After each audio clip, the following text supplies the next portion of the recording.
sant moo tax mu nekk taalibe waa kër Cheikh bañoon na ba ñu ni ko Cheikh ne Cheikh Saad Bou dafa ni Bachir wu Mbaari gi waqaahu baaxal saaye ni ku ko jàppale mbaa ku ko taxaw njabootam ñu def dénkaane Cheikh ne Cheikh Saad Bou moom doon na def at bu nekk dafa jël xaalis ut Bachir wala Mouhamadul Bachir di ko jox loolu ngir rek topp Cheikh ne Cheikh Saad Bou loolooy taalibe mooy li sa sëriñ bëgg fi mu tolloon li mu doon def da koy dund bëgg ko topp ndax nag mënoo am njëriñ mukk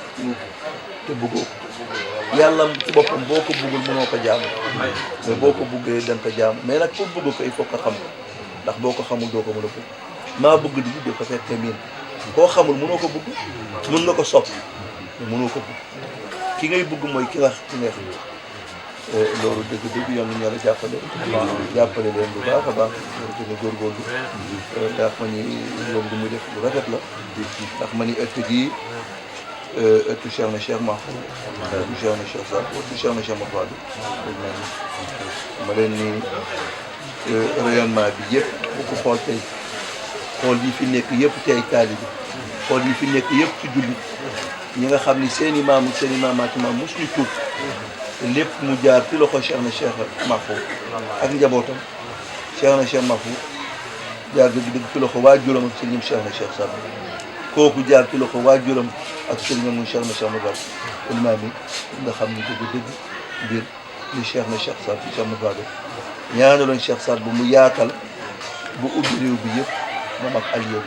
te boo xoolee enseignement Cheikh na Cheikh Saad Bou bu muy opté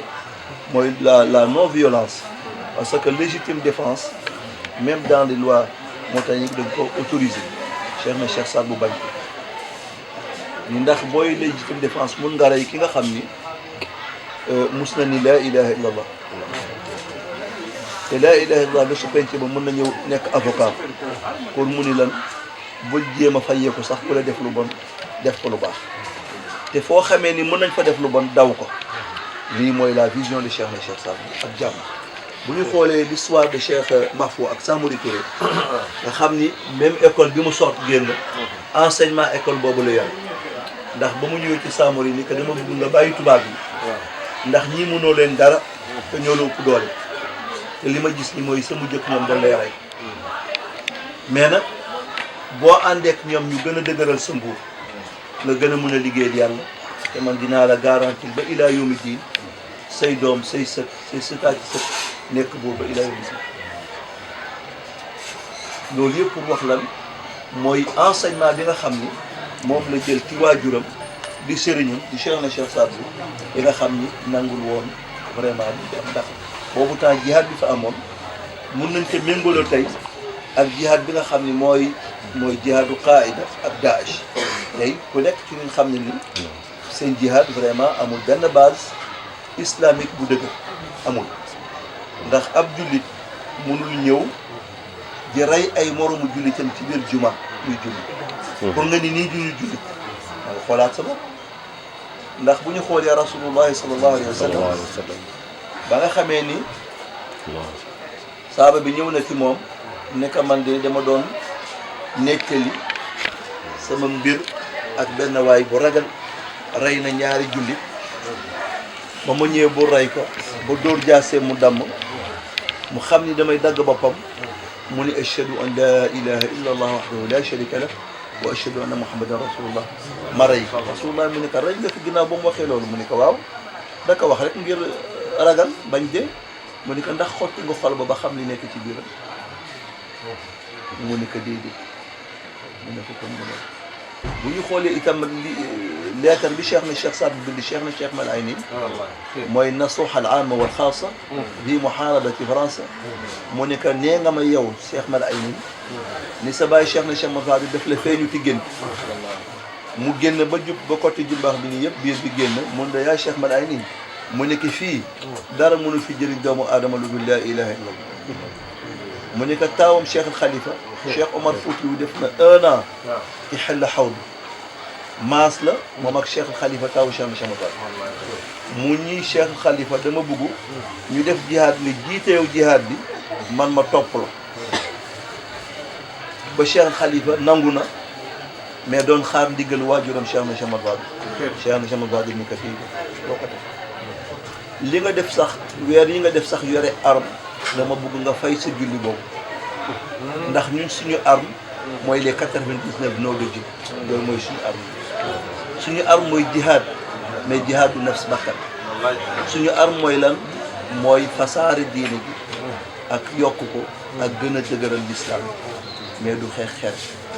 ndax les rapports de force bu ñu yemul rek booy dem ñu ni kii day xaru boo demee nga xool ni yow mi dëgg attanoo sax moto 20 kilos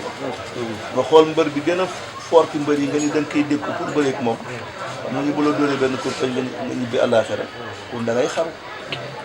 kon nag am na jihaad yi fi nekkoon xarul ndax tey boo xoolee même sax Daesh bu doon sax dañoo nekkoon ci yoon mais avec toutes les Nations Unies contre eux mënuñ dem aujourd'hui anañu yore woon nañ fi ay avion yore woon nañ fi lépp mais anañu ko amatuñu donc ñooñu dañuy ñëw ci cadre wala talqu anfusakum ila tahlik loolu Cheikh na Cheikh Saad Bou bu ñuy xool enseignement bu ñuy xool boo xoolee tey man ni Cheikh Moussa Camara Ganguel li mu bind kenn bindu ko ci Sénégal mais boo xoolee aussi ni mu jëkk téye woon cathédrale bu Dakar moom moo njëkk a def discours interreligieux Sénégal xamuñu ko woon ndax sëñ yi fi nekkoon ñëpp dañoo penché ku dul jullit rek yéefar na déedéet am na catholique te du yéefar loolu yëpp buñ ko xoolee mooy enseignement Cheikh na Cheikh Saad Bou ak méthode bi mu jëloon doon vision yàlla amul benn sëriñ bu ñu mu sooo tubaab yi oo ko fii ne dañoo bëgg nga defal ñu médiation ñu xoolee Lat Joor wala Lat Diop moom fi amee tubaab yi toujours bu tàngee dañuy wax Cheikh na Cheikh Saad Bou le modérateur ndax nag buur Sine ku ma dëkk ju parce que ñu fi nekkoon mu sank ni bëgguñu ndax dajeeg buur yi mu ne du ma dem ci ñoom mais na ngeen fexe téye buur yi ba dañ ñëw ci man buur yëpp ñu ko fekk kees donc kon Cheikh na Cheikh Saad Bou am na enseignement bu ñu joxee ñun dañ ko war a gestuwaat ses écritures gestuwaat ñi mu doon doxale gestuwaat sa vision ndax tey leetar boobu mu bind c'est la solution du problème mondial aujourd'hui pour les intégristes ak l'insécurité bi fi am tey bu ñu tegee leetaru Cheikh na Cheikh Saad Bou tey dafay mel ni tey la ko bind te lépp aaya alquran hadis rasulullahi la si kon mooy solution bi tey Cheikh na Cheikh Saad Bou kañ la ko bind kon mooy solution bi te bu ñu xoolee enseignement tey bu ñu xoolee l'Arabie Saoudite ñu ngi commencé semaine yi passé di xam ni wahabis yi liñ doon doxal du diine léegi ñu ngi dellu ginnaaw et ainsi de suite bu ñu xoolee kon mën leen le soufisme lii ñu dund nii lii mooy islam authentique tel que le prophète sallallahu alayhi wa sallam le vivait avec ses compagnons moo tax mënuñu alaykum bi sunnati wa sunnati al-khulafa'i ar-rashidin min ba'di wa addu alayha bin nawajiz mastata pare terme yi indi beneen hadith ni alaykum khayrul quruni qarni thumma al-qarn alladhi yalihi thumma al-qarn alladhi yali dhalika siècle yi si gën mooy sama siècle man rasulullahi suma siècle bi ci topp ba 3 siècles 300 ans yi ndax lu tax ñooñu dañoo topp la vie et l'œuvre du prophète sallallahu alayhi wa sallam moo tax dañu war a fexe ñu ni tam topp la vie et l'œuvre de Cheikh na Cheikh Saad Bou ndax kooku vie ou œuvre Cheikh na Cheikh Ahmad Fadil la topp kooku di dem ba si rasulullahi sallallahu alayhi wa sallam la kenn am tey jii tariqa bu ngeen gis kii ci sëriñam la ko jëlee mais amul benn tariqa bi nga xam ni tey mi ngi jóge directement ci yàlla lu dul tariqa Qaadir waaw yàlla moo ko jox Jibril mu jox ko Seydina Muhammad amul benn tariqa bu rasulullah wérdu lu dul wérdu Qaadir moo tax wérdu boo wérdu bu dul wérdu Qaadir manqué na te boo ko wérdoo soxla nga wérdu beneen wér deuxièmement mooy seul tariqa bi nga xam ni de père à fils lay dem kenn moo si dugg di nga xam ni bokk si ci arbre généalogie généalogie du loolu ñoom ñëpp benn arbre généalogie bi kon loolu boo xoolee li nga defee authentique tel que le prophète sallallahu alayhi wa sallam ñu ngi doon wérdu Qaadir wérdu boobu moo fi nekk ba léegi te wérdu boobu boo ko xoolee lépp alquran la mooy hasbunallahi wa ni'mal wakil astaghfirullah la ilaha illa allah al malik al haq al mubin allahumma salli ala sayyidina muhammadin wa ala alihi wa sallim taslima sahbihi nit nekk si dugal mi wa sallim taslima ndax mënuñu yemale saaba yeeg rasulullahi ndax yemuñu ndax l'envoyé c'était le prophète et alihi buñ ko waxee c'est 5 personnes 5 sa alihi al al juróom rek la ñu juróom benn bi rasulullahi sallallahu alayhi wa sallam moo ko si dugal muy Salman sinon boo ko xoolee muy Fatimatu Zahra di aliyin Hassan Hussein Seydina Muhammad ñii ñooy ali bi ñii moom ak njabootam mais nag moom rasulullahi dugal na si le chercheur de la vérité muy Salman te perse la mu ni Salmanu minna ali bi te rasulullahi di wax yàlla nee nga lu mu wax rek maa ko wax kon bu ne dugal na si Salman moom moo ko sañ kooku dong moo si bokk xam ni ku ni allahuma salli ala sayyidina muhammadin wa ala alihi wa sallim taslima sahbihi dañ ko si dugal mais bokk ndax nag mënuñu méngoo saaba yi ak njab ali bayt rasulullah yemuñu mënuñu boole saaba yi yemale leen ak rasulullah dans même pied d'égalité yemuñu kooku wax bu réer la mais nag dafa am période bi nga xam ne daal période bi amawi pendant 40 ans ku taxaw ti mimbar di wax li ngay njëkk a wax mooy ngàññ ali lépp li nga xam ni ay hadiis ñu jëm ci ali baytu rasulullahi dañ leen xeexoon yu bari dañ leen dëgg ndax lan dafa am ñu jóg ngir xam-xam bugg a am tekki ndomb tànk mais mënuñu ko ndax ali baytu rasulullahi te bu ñu xoolee tey Sénégal da nga gis fi mu nekk ñaara am soit da nga gis ñi nga xam ni sont gênés par les descendants des prophètes bëgguñu leen tudd sax place te bu ñëwee duñ leen jox seen dugg mbaa ñi nga xam ni comme xam nañu mënuñu def loolu finalement pour minimiser ñëpp ko waxee ñu la ñu ñëpp ay shérif lañu mais ñëpp duñu shérif ndax damay ni shérif bu nekk ay dara lay sant mais du ay dara yëpp ñooy shérif ndax ay dara bare nañu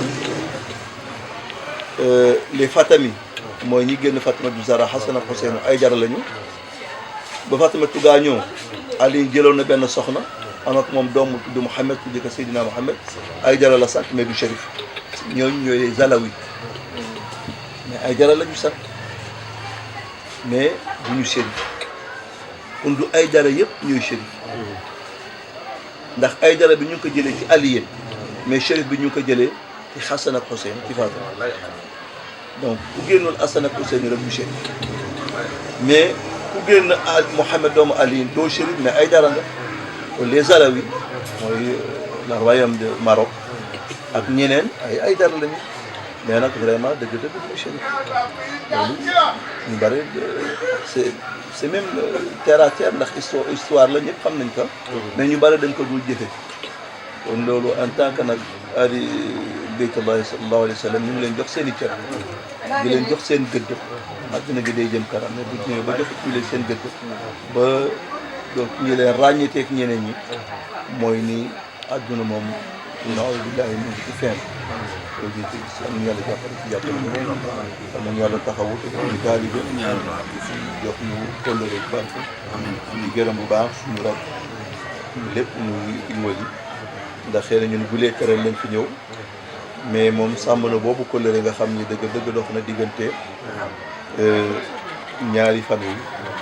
diggante Cheikh Mahfouz ak Cheikh Sadbou waaw Cheikh Mahfouz doom la ci Cheikh Sadbou taalibe la ci Cheikh Sadbou Cheikh Sadbou waajuram la benn kër ndax am na ñu yaakaar ni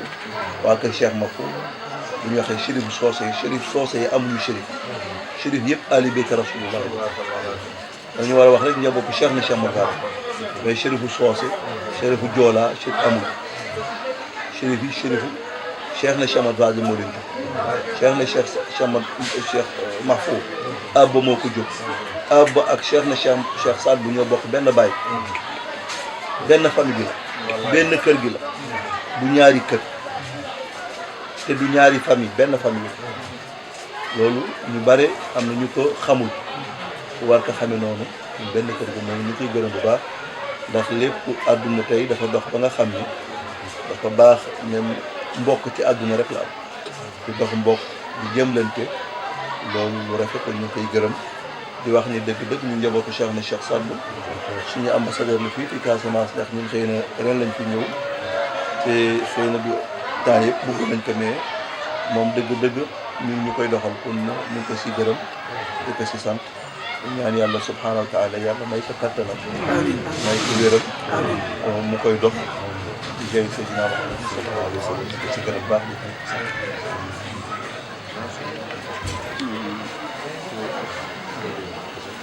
bismillah آمين آمين يا رب آمين آمين آمين